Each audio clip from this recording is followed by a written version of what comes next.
The Dark Scrolls.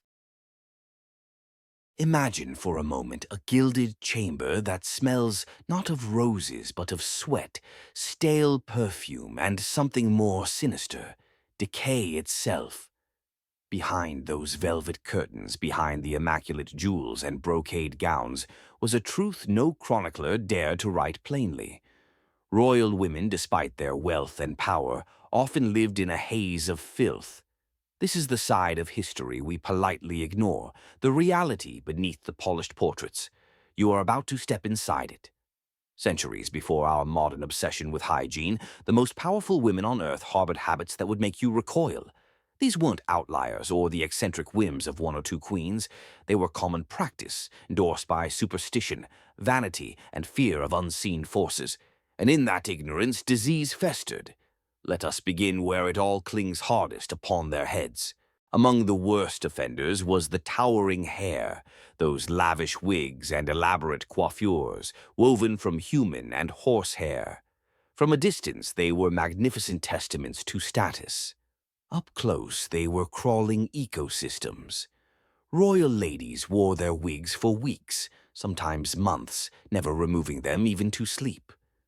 To scratch the itching that inevitably began, they slid long ivory sticks under their wigs, giving a discreet twist here and there to crush whatever creature dared scuttle near their scalps.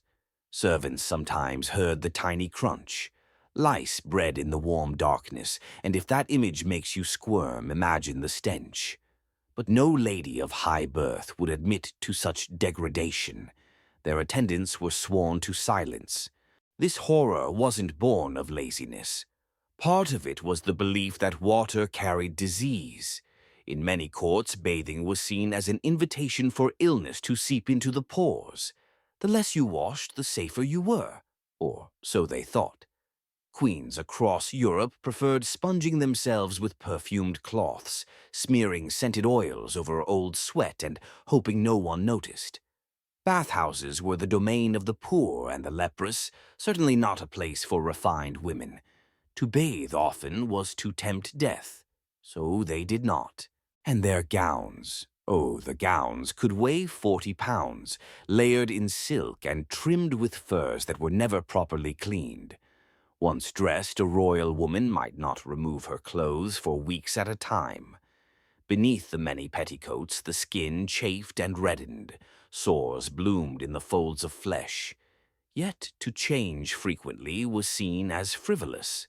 A lady who rotated her wardrobe too often risked appearing vain, wasteful, or worse, suspiciously modern.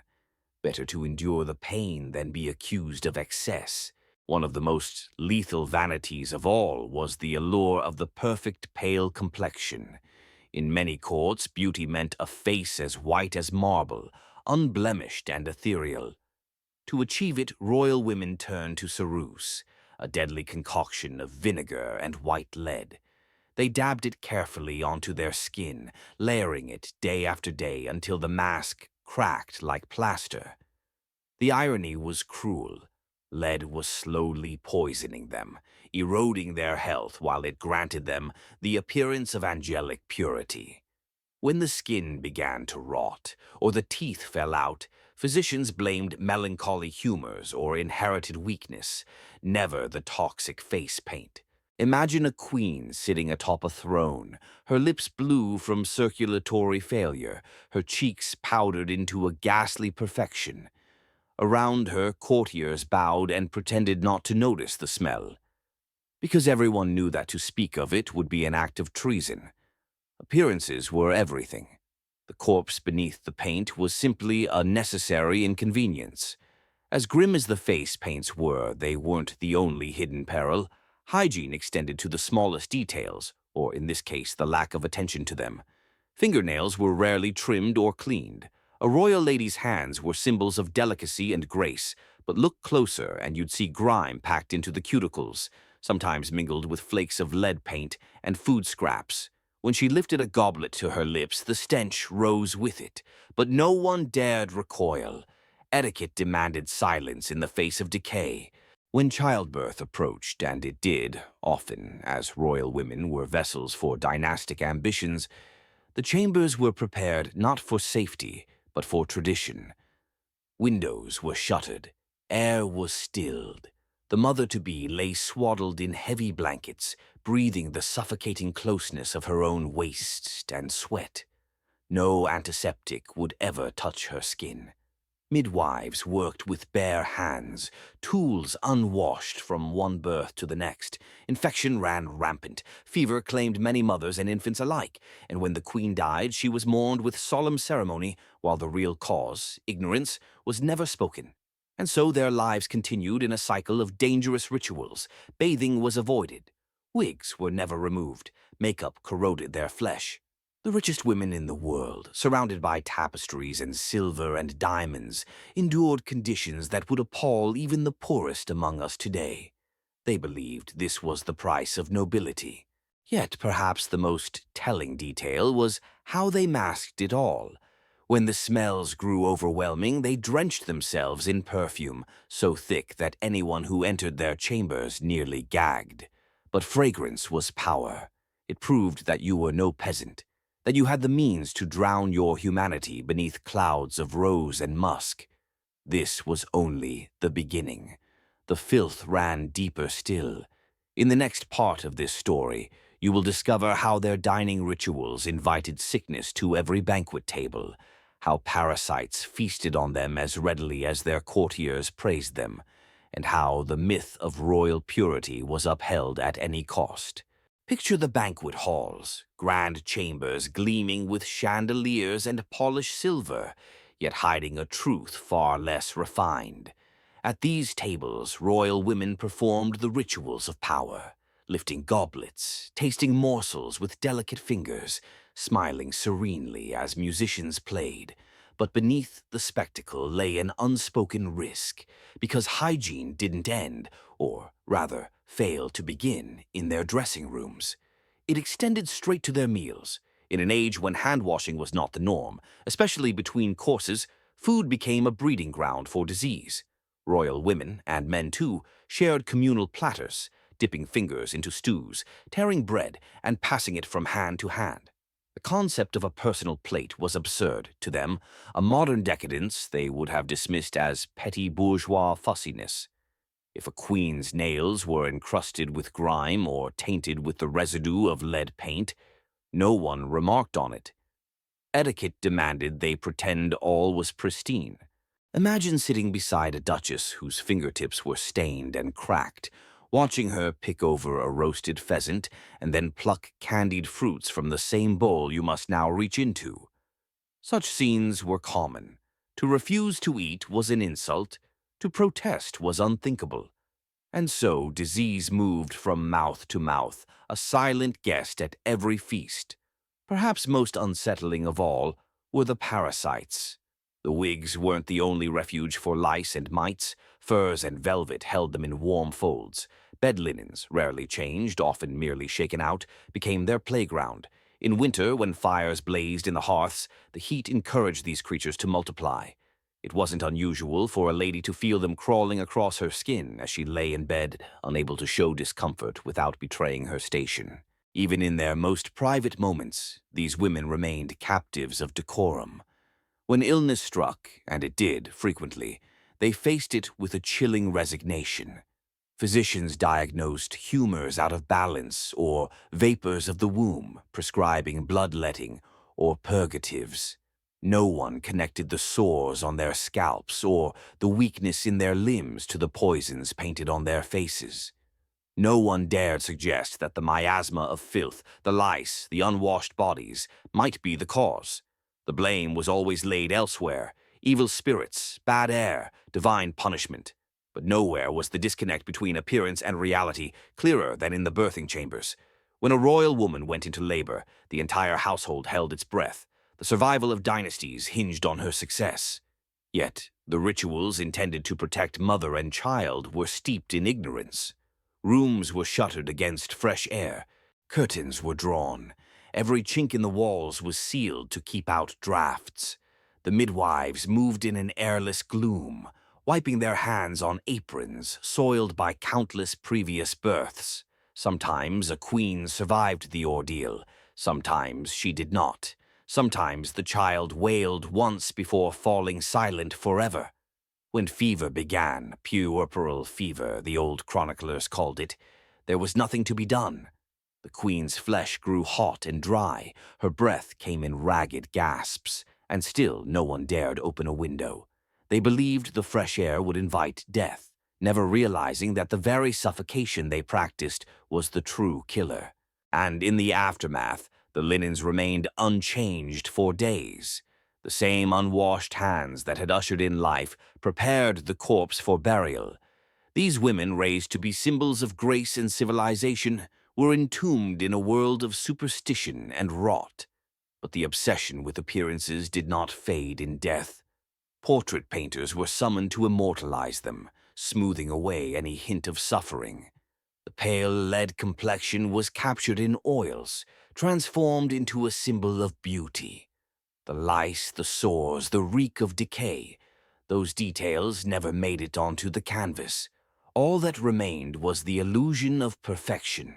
The tragedy was that these practices were not the consequence of poverty or neglect. On the contrary, they were meticulously maintained by armies of servants. Ladies-in-waiting powdered the queen's hair and refilled her perfume vials. Tailors repaired gowns stiff with old sweat.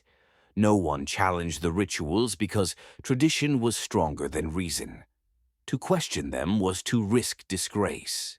Even as knowledge advanced in some quarters, medical treatises began to suggest that washing might prevent disease. Most royal courts resisted change. Progress was slow and treacherous. A lady who dared to bathe regularly risked whispers that she was unchaste. A queen who changed her sheets too often was accused of vanity. So the charade continued, generation after generation. Perfume remained the preferred solution to every indignity. There are records of entire royal apartments so saturated with fragrance that courtiers complained of headaches and nausea.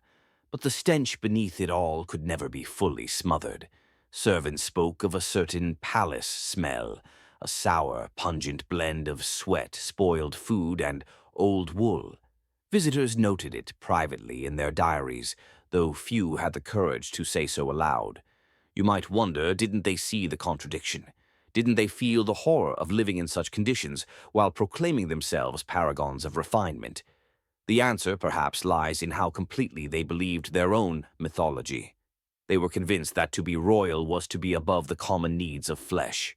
Hygiene was for the weak, suffering was dignified, and so they endured even as their bodies failed them. But all of this, the wigs infested with lice, the rancid gowns, the poison-laden face paint, was only part of the story. For there was yet another sphere in which hygiene was scorned and danger invited, the bedchamber itself. There, in the supposed sanctum of marital intimacy, fresh humiliations awaited. Because even in love, or at least the political semblance of it, royal women remained prisoners of filth.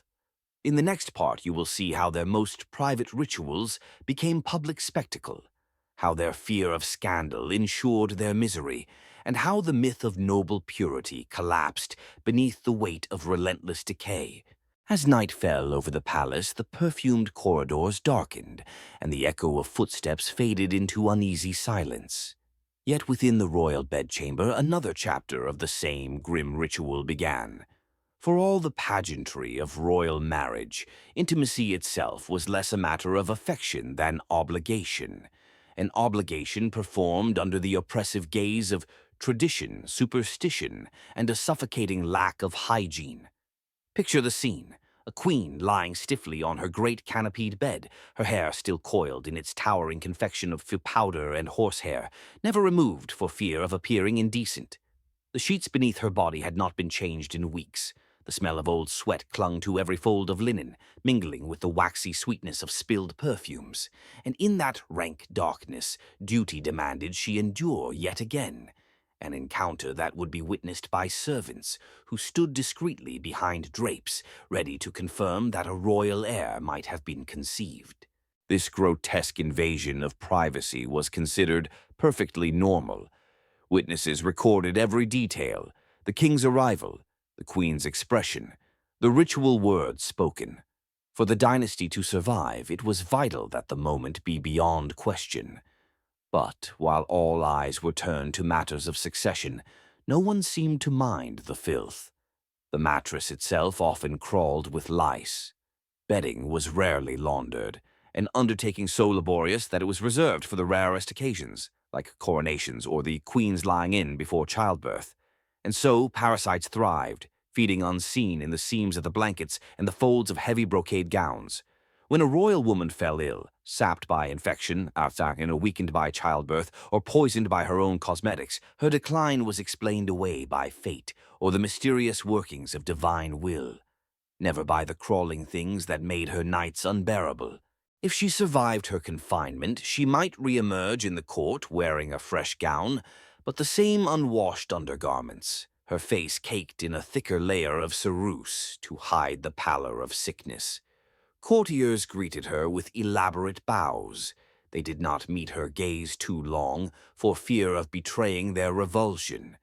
But the mask, both literal and figurative, had to remain unbroken. And when the queen resumed her place in the public eye, the cycle repeated. Day after day, she endured the same suffocating gowns, the same toxic makeup, the same stale wigs crawling with life. At every banquet, she dipped her unwashed fingers into communal dishes, smiling as if the stench of rotting meat and rancid fat were merely a test of her composure.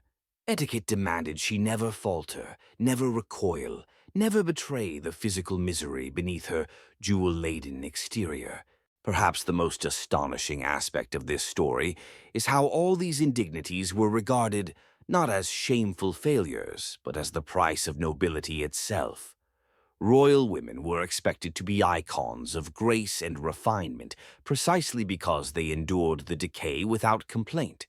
Suffering, they believed, was a measure of virtue.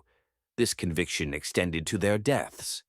When a queen finally succumbed, whether to infection after childbirth, lead poisoning, or any of the countless afflictions incubated by her environment, the elaborate rituals of mourning began. Her body would be laid out on a bier, clad in her finest gown, her face painted one last time to disguise the ravages of disease. Candles flickered over the perfumed corpse, while courtiers filed past, murmuring prayers. No one spoke aloud the truth that everyone knew. Her beauty had killed her, and her wealth had ensured she could never escape. Behind closed doors, however, the servants whispered. They alone saw the sores beneath the paint, the lice that fell onto the floor when the wig was finally removed. They alone smelled a reality no amount of incense could cover.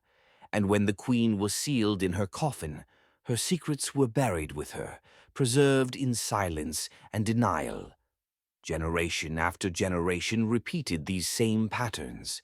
Even as the Enlightenment dawned and new medical knowledge began to spread through Europe, royal courts clung to their ancient customs. To abandon them was to admit that the great families of Europe had lived in filth and ignorance all along. Pride would not allow it. It wasn't only Europe. In other royal courts, the Ottoman harem, the palaces of the French Bourbon, the Russian Tsar's chambers, the same beliefs prevailed, that frequent bathing weakened the constitution, that strong perfumes warded off disease, that the grandeur of one's surroundings made cleanliness irrelevant. In the end, these convictions killed indiscriminately. Queens, empresses, duchesses, and princesses all fell victim to the same slow poisons and infections, all the while presenting a facade of unearthly perfection. Consider this. One of the last royal women to use pure lead as face powder died with her skin sloughing away in wet sheets. She had insisted on painting herself to the end. The doctors called it a wasting sickness. The truth was far simpler and far more damning. She was murdered by her own vanity. And yet, even today, the paintings remain. Portraits of these women in their finest regalia, their white faces serene, their hair piled high and immaculate. They gaze out of gilded frames with eyes that betray nothing of their suffering. Viewers admire them as emblems of grace. Few wonder about the reality beneath the powdered surface. It is easy to judge them across the centuries, to see them as foolish or pitiable. But if you look closer, you will recognize something disturbingly familiar.